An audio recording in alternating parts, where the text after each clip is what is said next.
Est-ce que vous pouvez nous partager les chiffres actuels sur la couverture territoriale en termes d'enrôlement, en termes de cartes par les Ivoiriens? Combien de personnes possèdent aujourd'hui une carte CMU en Côte d'Ivoire? En termes de statistiques, il y a deux niveaux de statistiques qu'il faut avoir. Les statistiques en lien avec l'offre de soins et les statistiques en lien avec les assurés. Lorsque nous prenons l'offre de soins, aujourd'hui nous sommes autour de 1980 établissements sanitaires qui sont conventionnés et en capacité de recevoir les assurés. C'est environ 3500 établissements de santé qui comprennent la Côte d'Ivoire. Il y a encore un gap à combler, qu'on pense être comblé dans les mois à venir.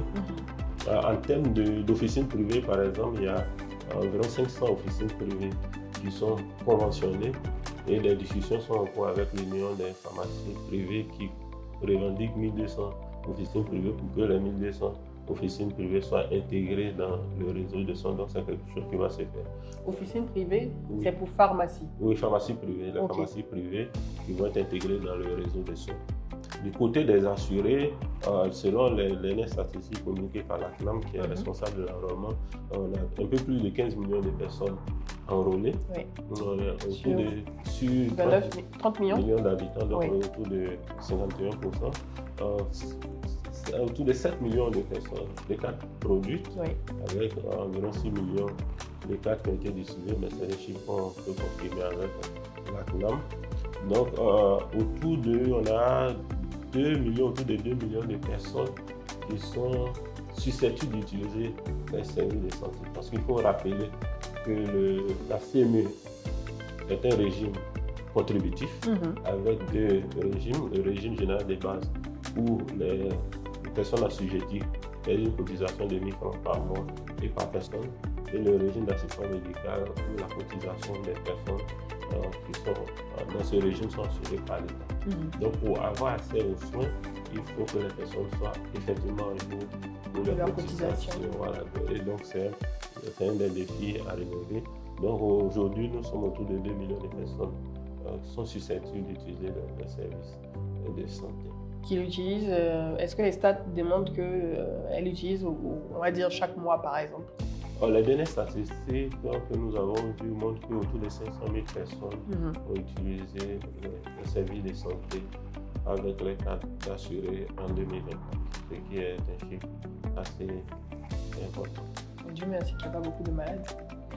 L'objectif, c'est que tout le monde n'ait pas besoin de l'utiliser tout le temps. Oui, en fait, l'objectif d'un système d'assurance sociale, c'est de faire en sorte que, par un mécanisme de solidarité, ceux qui ne sont pas malades cotisent et que ça serve à soigner ceux qui sont malades.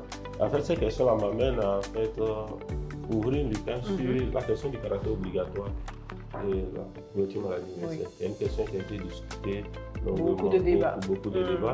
Mais en fait, tout pays qui veut atteindre un accès aux soins pour l'ensemble de ses populations n'a d'autre choix que de mettre en place une assurance maladie obligatoire.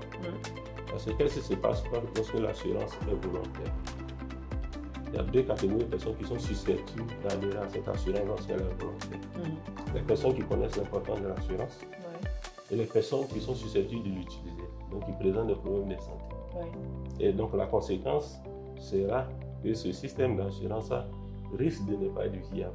Parce que tous ceux qui vont adhérer en grande partie sont des gens qui ont des problèmes de santé et qui pensent qu'ils vont l'utiliser. Et donc cette assurance volontaire va mettre de côté les personnes qui ne connaissent pas l'importance de l'assurance, qui n'ont pas les moyens de payer la police d'assurance. Et puis deuxième élément, si vous faites très attention, dans le système assurantiel actuel, la police d'assurance est fonction du risque. Et donc, les cotisations peuvent varier d'une personne à une autre. Et il y a des catégories de populations qui ne peuvent pas avoir de couverture d'assurance parce que le risque est beaucoup plus élevé. Surtout les personnes âgées aussi. Les personnes âgées. Et donc, surtout les personnes âgées. Donc, avec le système obligatoire, et donc, ce système-là permet de capter les personnes jeunes, les personnes âgées, les personnes malades, les personnes non malades, et par un mécanisme de solidarité, on peut soigner les personnes qui présentent des problèmes de santé. Donc c'est important pour un pays qui veut avoir un système un système d'accès aux soins universel, de mettre en place un système obligatoire d'assurance qui couvre l'ensemble des populations et tout un peu Pour en revenir à ce que vous avez dit, je trouve que ça revient souvent et je trouve ça pertinent, ce système de solidarité, parce que tout le monde n'a pas forcément besoin de, vous l'avez dit, hein, d'utiliser la CMU par exemple pour quelqu'un qui a une assurance complémentaire, qui a les moyens de payer une assurance complémentaire. Le fait de devoir et de pouvoir cotiser ou acheter, prendre des soins de santé, mais surtout cotiser pour la CMU, lui permet d'apporter lui aussi sa contribution en fait aux soins de santé. Et puis on ne sait jamais, vous pouvez vous retrouver dans une situation où vous n'avez plus les moyens de payer pour une assurance maladie complémentaire, vu le coût. Et finalement, vous vous retrouvez dans une situation où vous êtes dans la nécessité, dans l'obligation d'utiliser par exemple la CMU, qui va vous sauver la vie à un moment donné parce que vous n'aurez pas les moyens, par exemple, de pouvoir payer des soins de santé au prix auquel c'est identifié. Donc, ce mécanisme de solidarité, il est important. Et tout le monde doit contribuer parce qu'on ne sait jamais ce qui peut se passer.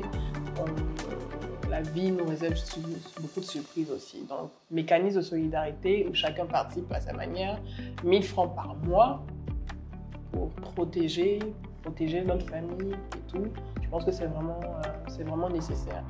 Et c'est vrai qu'il y a eu beaucoup de discussions sur le caractère obligatoire, beaucoup de débats à la télé sur le caractère obligatoire et sur les réseaux sociaux, mais à un moment donné, des résistances commencent à se diluer et on se rend compte de l'importance parce que la santé n'a pas de prix aussi. Bien sûr, et j'aime bien le dire par rapport au mécanisme de solidarité à certains confrères de considérer la couverture maladie sociale comme une sorte de tontine. C'est ça, exactement. Où chacun apporte sa contribution. Oui. La différence des autres tontines, c'est que personne ne sait quand son toit arrivera. Oui. Et ça, la différence des autres tontines, lorsque ton toit arrive, tu reçois plus que ce que tu as apporté. C'est vraiment important qu'on puisse avoir cette culture de solidarité. Et j'aime bien le dire, la solidarité africaine, on proclame tant. Je pense que la CMU est un outil pour pouvoir matérialiser cette solidarité africaine. À travers ma cotisation, puis soigner quelqu'un à travers ma cotisation, puis soigner quelqu'un que je ne connais pas. Et ça permet de tisser les liens et de créer un sentiment d'appartenance à un pays. C'est du social de façon pure en fait. Oui. Et il y a une réflexion aussi, quelqu'un qui disait que, en fait, même, on a parlé tout à l'heure, à l'intérieur du pays, il n'y a pas beaucoup de cliniques privées. Donc, si vous êtes dans une situation, je touche du bois, où vous avez un accident ou bien un problème de santé, vu qu'il n'y a pas beaucoup de cliniques privées, et c'est surtout des centres de santé communautaires, des CHR et tout, c'est avec votre CMU que vous allez vous soigner à l'intérieur du pays. Donc, il est nécessaire au moins de l'avoir sur le côté, même si vous pensez que vous avez les moyens de prendre complémentaire. C'est nécessaire.